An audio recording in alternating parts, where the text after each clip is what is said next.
Salam.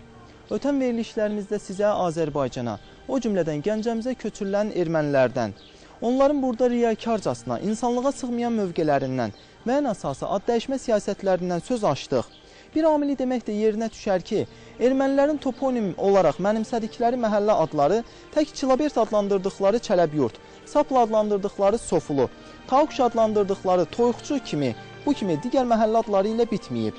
Ermənilər tərəfindən həm ərazi vahidi olaraq, həm də toponim olaraq mənimsənilən məhəllələrdən biri də Gəncə adlı səllamənin növbəti dayanacağını etdiyi Noraşen məhəlləsidir.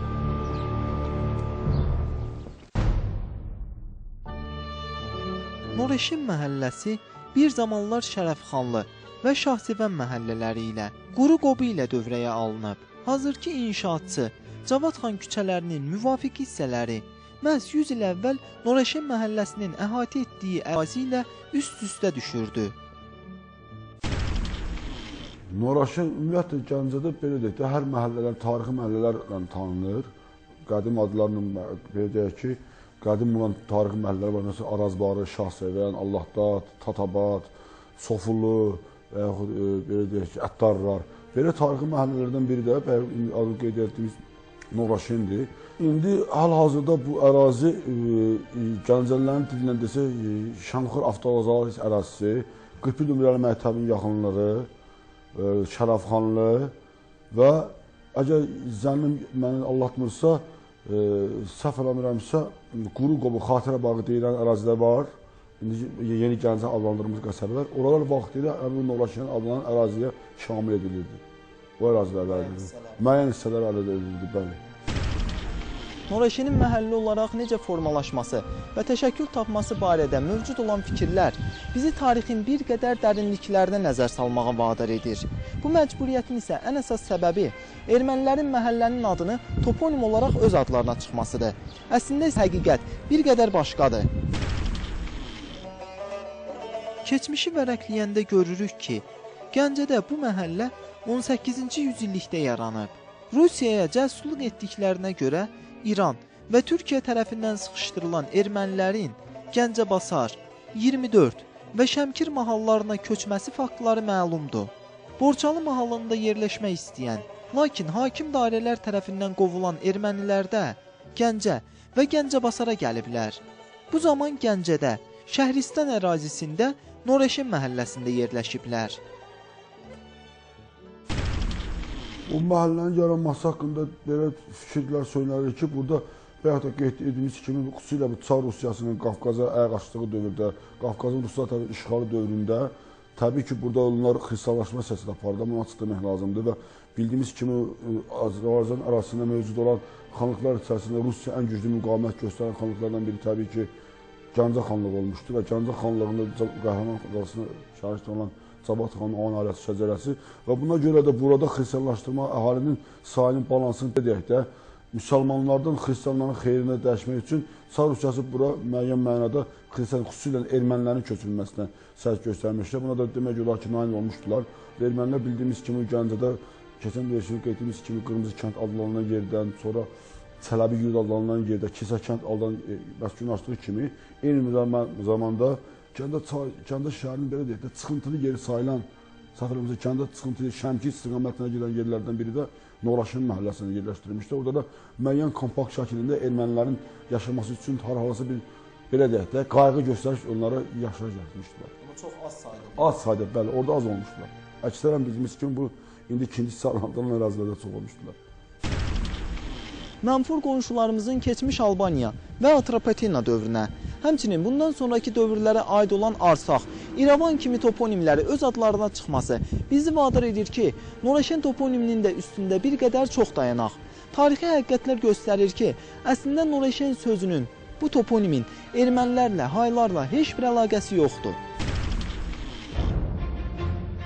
Noraşen sözünün etimologiyası haqqında ən qiymətli və dəqiq təhlil bugünkü Şərurun səsi, o zamanki İşıqlı Yol qəzetinin 14 iyun 1990-cı il sayında dərc edilib.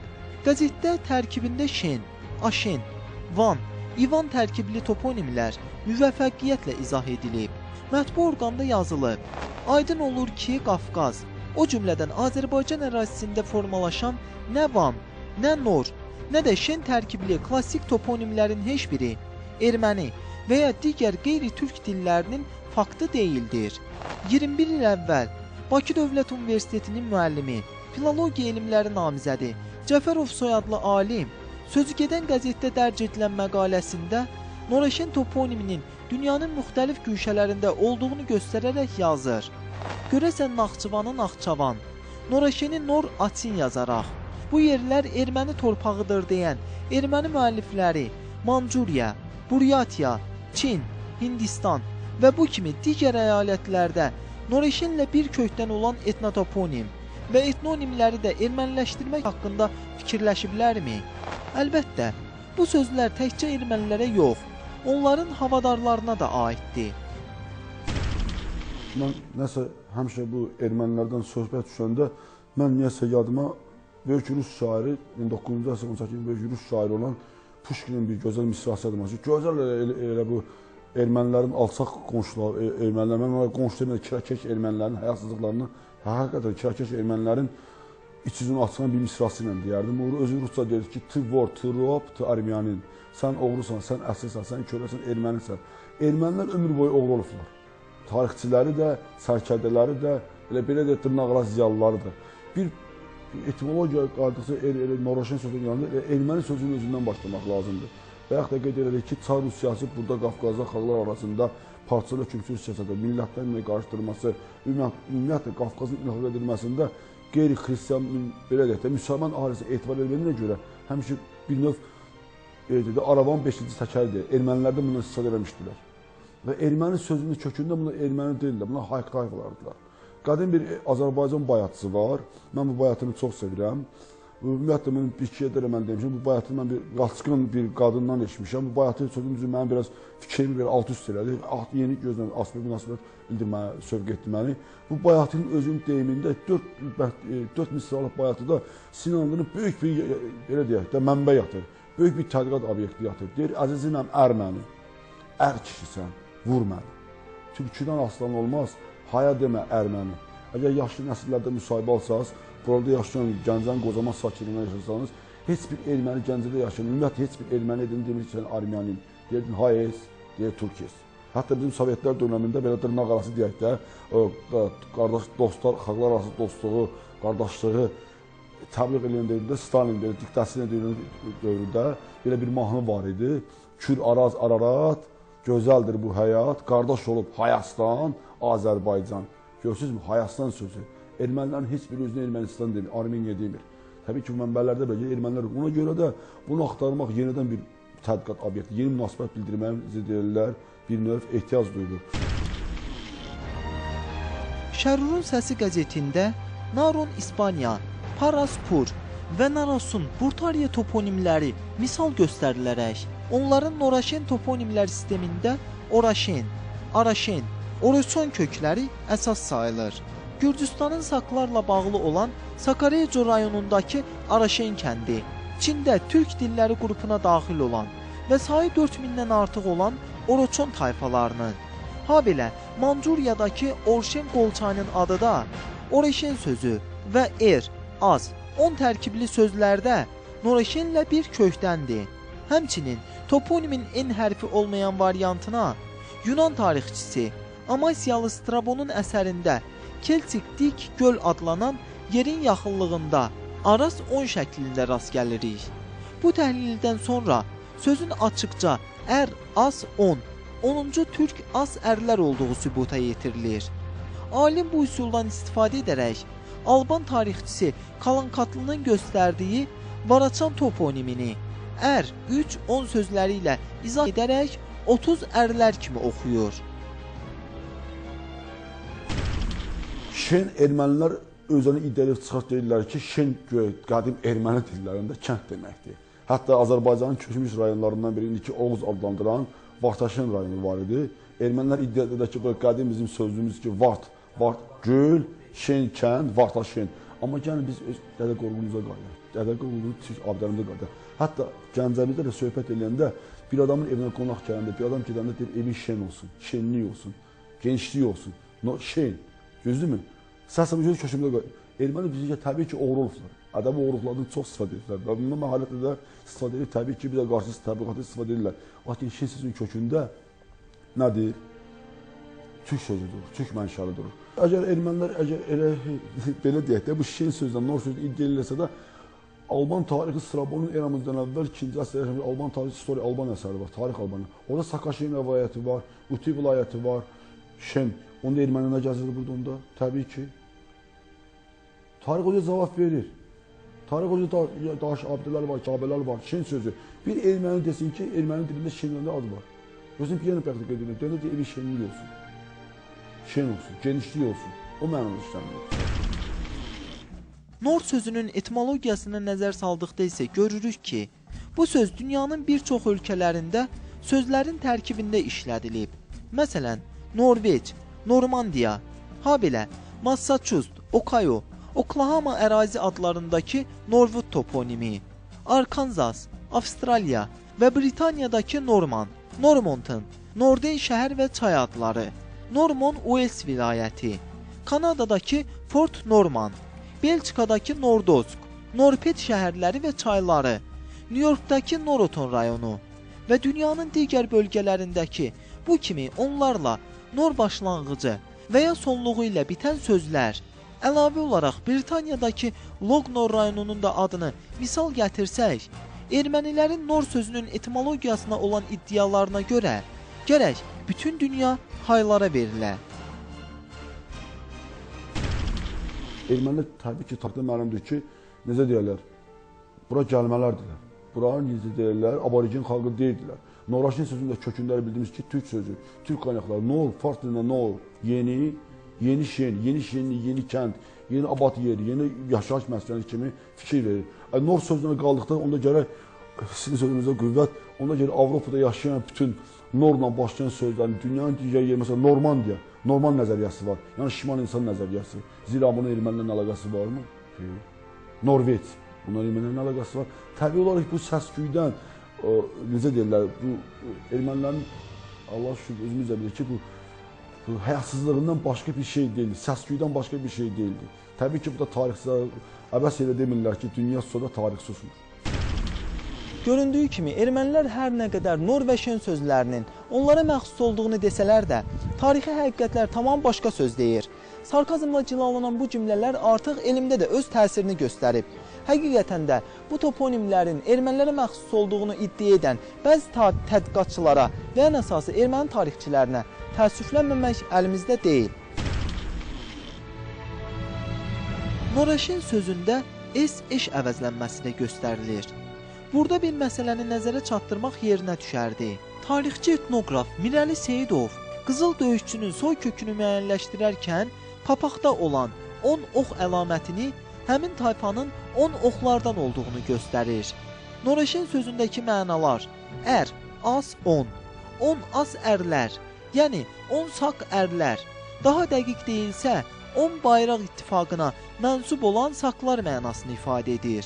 Beləliklə, bir daha qəti söyləmək olar ki, Noraşin etnotoponimi saqların yaşadığı ən qədim yaşayış məskənidir. Alim Cəfərov isə öz məqaləsinin sonunda yazır. Beləliklə, aydın olur ki, Noraz i-10, Norasun, Noraşın, Noraşin, nəhayət, Noraşin eradan əvvəlki minilliklərdə bütün dünyada məşhur olan Ərason, 10-cu as ərlər, türk tayfa adının müxtəlif fonetik variantlarının Oroson, Oroçon, Arasun, Araşen, Orşen, Orson önünə en samitinin artırılması ilə yaranan sırf türk mənşəli sözdür və erməni dili ilə heç bir əlaqəsi yoxdur. Bu toponimin sırf türk mənşəli olmasını bir tarixi həqiqət də sübut edir. Məlumdur ki, Naxçıvan Muxtar Respublikasının Şərur rayonunun keçmiş adı da məhz Noraşen olub. Şərurda qeydə alınan ən qədim toponimlərdən Yaycı, Siyaqut, Maxta, Noraşen toponimləri istisna olmaqla digər adlar məhz eramızdan sonra meydana gəlib. Bu isə onu göstərir ki, hələ ta qədimdən Azərbaycanımızda Noraşen adlı söz, toponim mövcud olub. Millət kimi eradan əvvəl belə mövcud olmaları, sual altında olan ermənilərin bu toponimə olan iddiaları isə insanda sadəcə təbəssüm yaradır. Yeri gəlmişkən, onu da qeyd edək ki, ermənilər özləri isə Noreşen sözünün mənasını ermənicə Nor yeni, Şen kənd, yəni yeni kənd demək olduğunu göstərirlər.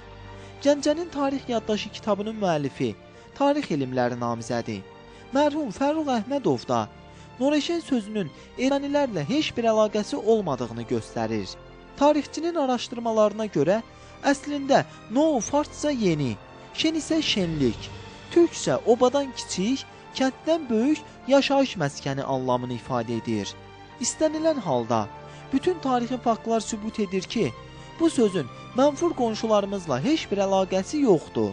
Toponimin özündən də göründüyü kimi, bu məhəllə Cavad xan tərəfindən Şərəfxanlı məhəlləsi və Quruqoba arasında yerləşdirilən ermənilərin yeni kəndi olub.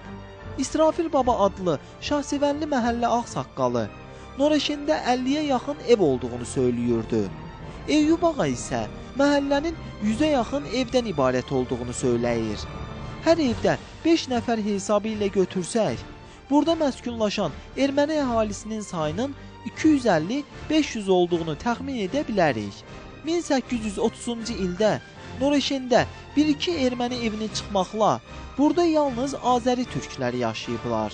Ehtimal olunur ki, 1826-cı ildə Gəncəni tutan Uğurlu xan Ziyadoğlundan qorxaraq ermənilər sağ sahilə keçib və orada yaşamağa başlayıblar.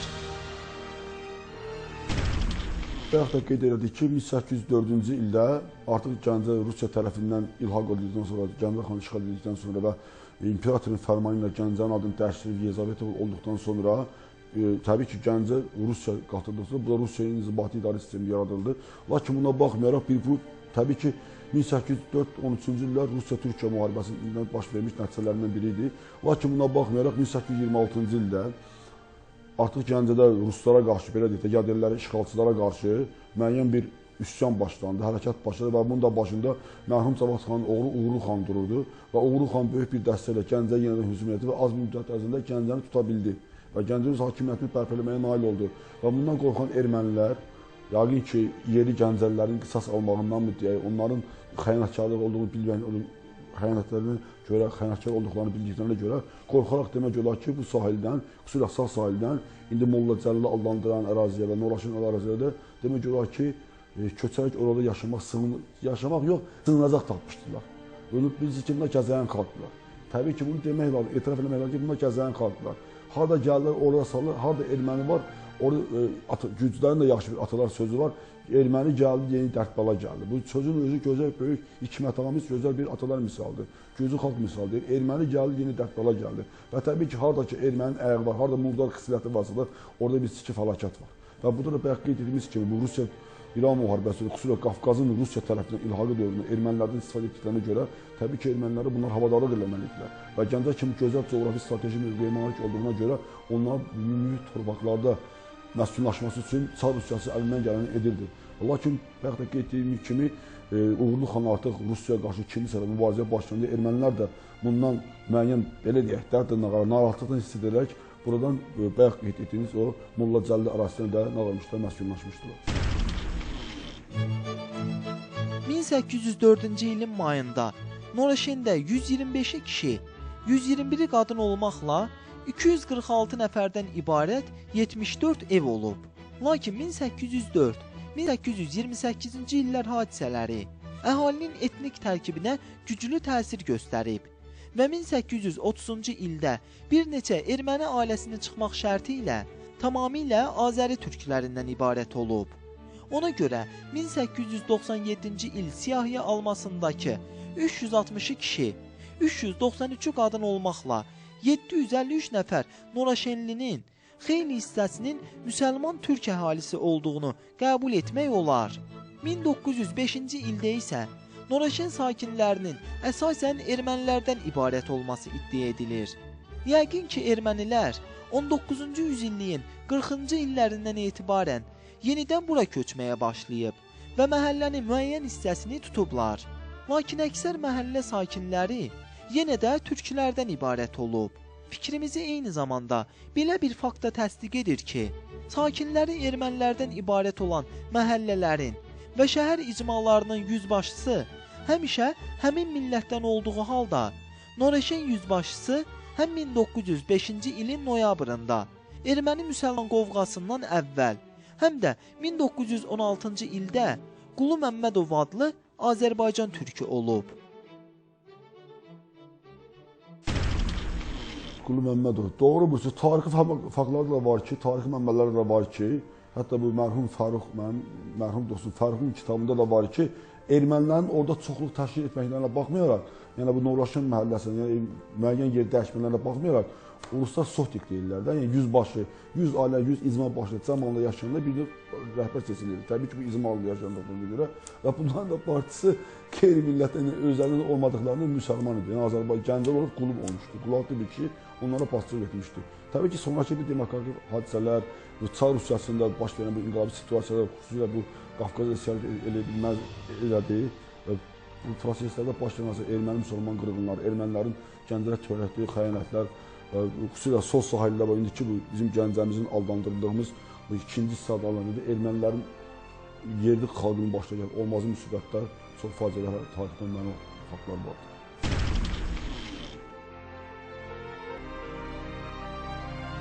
...1905-ci ilin noyabr, dekabr aylarında Gəncə çayının sağ sahilindəki soydaşlarının yanına köçən ermənilərin sayı təsəvvür edildiyindən də xeyli az olub. Bunu sağ sahildəki Molla Cəlilli məhəlləsinin, müsəlman əhalisinin İmamlı və Dördyol məhəllələrinin yanına köçməsi də sübut edir. Əgər Noreşin məhəlləsindən köçənlərin sayı əhəmiyyətli dərəcədə olsaydı, Molla Cəlillilər məhz boşalan məhəllədə yerləşərdilər. Daha onların yeni məhəllə salmaqlarına ehtiyac qalmazdı. Bugün Noreşin məhəlləsinin yeganə yadigarı hələ 18-ci yüzilliyin sonlarında tikilən ermənilərin Erməni Qriqoryan kilsəsi adlandırdıqları və bir zamanlar Xalqlar Dostluğu Muzeyinin binası olan, zamanla məscid kimi dini ocağa çevrilən, hazırda isə kitabxana olması planlaşdırılan tarixi abidədir.